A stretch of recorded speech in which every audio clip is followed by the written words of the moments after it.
Welcome back to another video. My name is Mariso and this is the first video that I am making in this new space. I still do not have my studio set up, but I'll be keeping you posted on how I set up that studio. I have a small room up here that I can use for my new YouTube studio. If you haven't watched my last video on that end of that chapter of my YouTube channel on my last space, feel free to check that video out in the description below. Today we'll be practicing some cinematic lighting. I recently learned this technique from Wondering DP. If you haven't checked him out yet, make sure you go and follow that channel. He's really good at cinematic lighting and just really good. But there is this technique that he talks about that I was really intrigued and was very interested in trying out. I am not a complete expert when it comes to cinematic lighting. I am still learning as I go along. Today, to practice that technique, we have the Zhiyun Molus G300, which is Zhiyun's newest light and the upgrade from the Molus G200. This is a 300 watt light, and before we continue, this is not a sponsored video, but Zhiyun did send me this light just to try out, and they did not get to see this video before you do. So the technique I want to try out is called the sun wrap. Obviously right now it's like the sun's going down, so there's no sun, but we're gonna use this powerful 300 watt light that has a max mode that of 500 watts, which is pretty insane. And we're going to use this as the sun and try to create this lighting technique not known as the sun wrap. So even though this is the G300, it has 300 watts of power, it actually has a max mode of 500 watts. But keep in mind that you do get a little bit more fan noise when you are at that power output, because this thing just starts to work really hard to give you all that lighting power. But one thing right off the bat is that this light is actually quite small. And for 300 watts, other lights in this similar size, it's actually pretty crazy how small this is.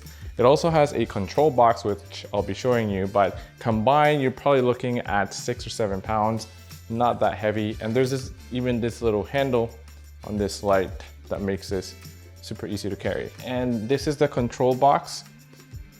This has this aviation port that goes straight into the light, so that's super easy to just plug in, that like so.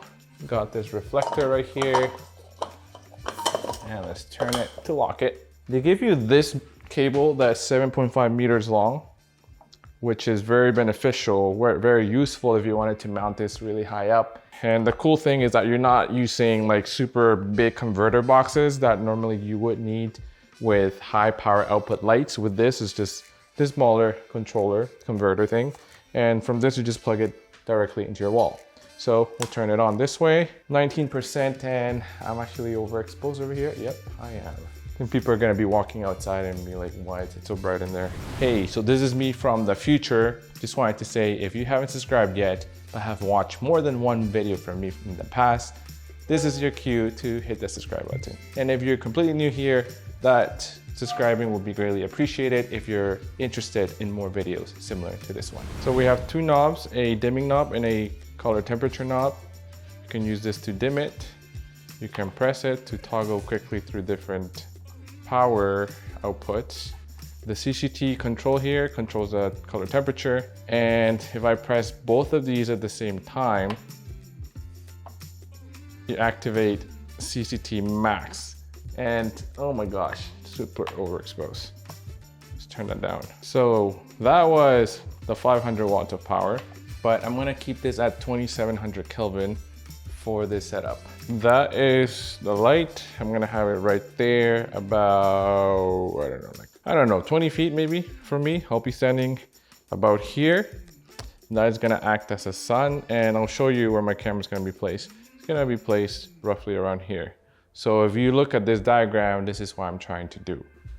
So here I have my camera just right in front of me, and I have the Zhiyun Molus G30 at 7.1%.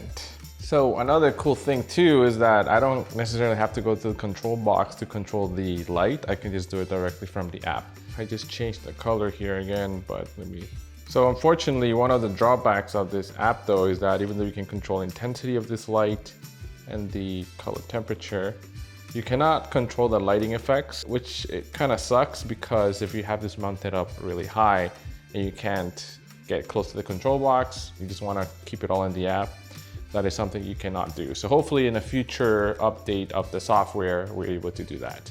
But here I am backlit, and this light is very powerful. As you can see, I'm at 3.9% power right now at 3300 Kelvin, balanced my camera to daylight, and ISO 1250 f2.8.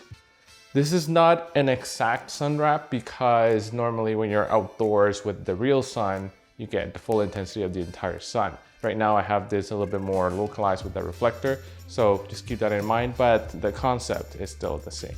So the next thing I'm gonna do is use this big thing I have over here, which is actually, if you've seen in my previous videos, this is actually a green screen, but it has this 4-in-1 or 2-in-1 wrap that this part is like the white bounce side. And I'm gonna use this as a bounce. So I'm just gonna move this to the right side or left side of the camera. So what I'm gonna do is just angle it this way, and I'm just gonna put a chair down here just to jerry-rig this myself. Do you know why they call this jerry-rigging? Who's this jerry guy anyway? This is what I have. Just trying to get a bounce off of me, and with this main light being backlit here, what I'm getting is a little bit of an edge light of a rim light over here, which makes it really good. I can turn this way too, and he'll still be shooting backlit this way with that light over there. And it's still looking quite nice. And now that I've added this thing here, I get a little bit more of a fill. So this is what it looks like with it, and without. Let me take it away. It's so big that it's kind of, so this is what it looked like without it, and it makes a bit of a difference in my opinion. I'll put these side by side so you can take a look. If I had someone else to hold this and then just adjust it, I'll probably be able to get this to work a lot better. But the third thing I'm going to add is now a negative fill just right in front of me here, just to create some shadows in my face. So I'm gonna try to use this, and I'm just gonna keep it in frame for now so that you can see, because this is just a one-man band right now. So again, without the neg fill, and now with the negative fill. So a negative fill pretty much is just like a dark material thing, like black, just to absorb the light so that you're able to take away the light pretty much. I'll put all three side by side, and you let me know what looks best to you, the one with the negative fill, without the negative fill, or just completely backlit with that. I think it's all gonna be up to your preference in terms of the look that you wanna go for, but as you can see here now, we're getting that little bit of more of a wrap with the sun or this light, the G300, hitting me here, and then just wrapping around my face up to here till it hits that bounce or that negative fill, and it just gets more shadow. And because I'm indoors, I would probably add more lights over here just to add a little bit more contrast as well. But this is a technique that you can try out with the biggest light that we have available when it is daytime, the sun. So anyways, that's it for today's video. Let me know in the comments below if you've ever used this technique before. Before you go away, here are 2 videos you could probably watch next, and I'll see you there.